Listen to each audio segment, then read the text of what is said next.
Good morning, good morning! Ito nga pala yung pinaggagawa ko sa buhay ko bago na ospital si nanay. Punta ako ng Robinson. Siyempre, pipick upin ko yung kama niya. Binili namin yan no, sa Robinson. Tapos marinig siya. Yan, sa may Sanyang po yan. Yan po, kinuha na ni Kuya. I-check muna namin yung isa-isa. Siyempre, baka mamaya may kulang yan na pyesa. Mahirap na bumalik. Hindi yan may kakabit pag may kulang yan ng mga piyesa at mga tornilyo. Kaya yan, sinecheck ko po yan. Dapat meron niyang Allen wrench. 2 sukat ng Allen wrench yan. Yan, sinecheck ko po. Yan. Kala ko buo na siyang kukunin, yung pala.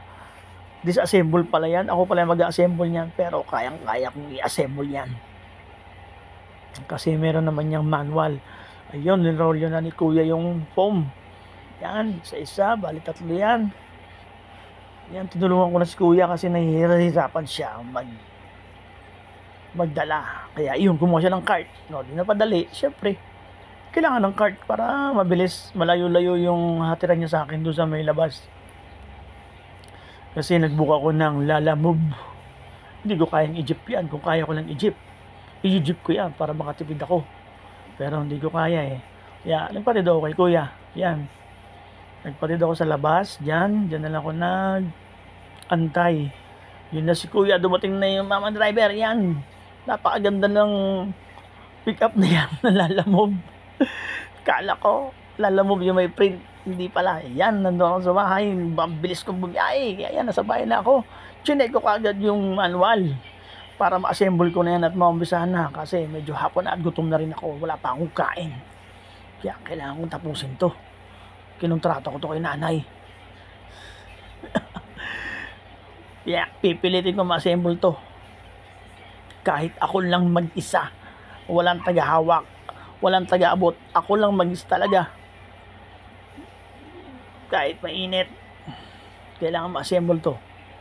Para mahigaan na si nanay. Kasi ito na yung pinapangarap niya na tulugan. Para daw makalapat yung likod niya. Kasi nahihirapan siya matulog dun sa may yung bangko niya na incline tsaka na decline ba yun? Hindi raw siya makagalaw. Kaya yun, may nag-sponsor ng kama niya. Kaya binili na namin kaagad. Yan, medyo pawisan na ako dyan, no?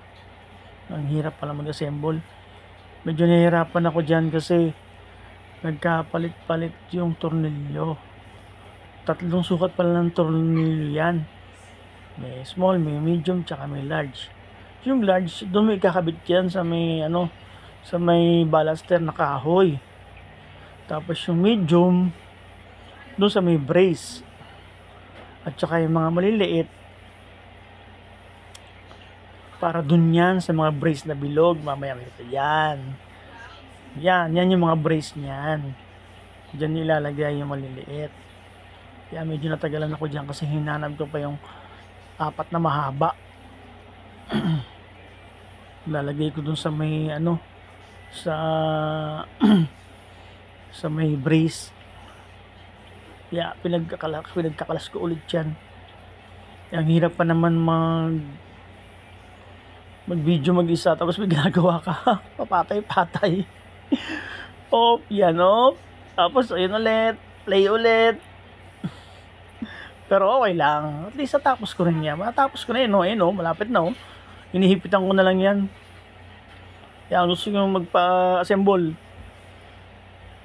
message nyo lang ako. Joke lang. Natsambahan ko lang yan. Pero madali lang naman talaga pag may manual.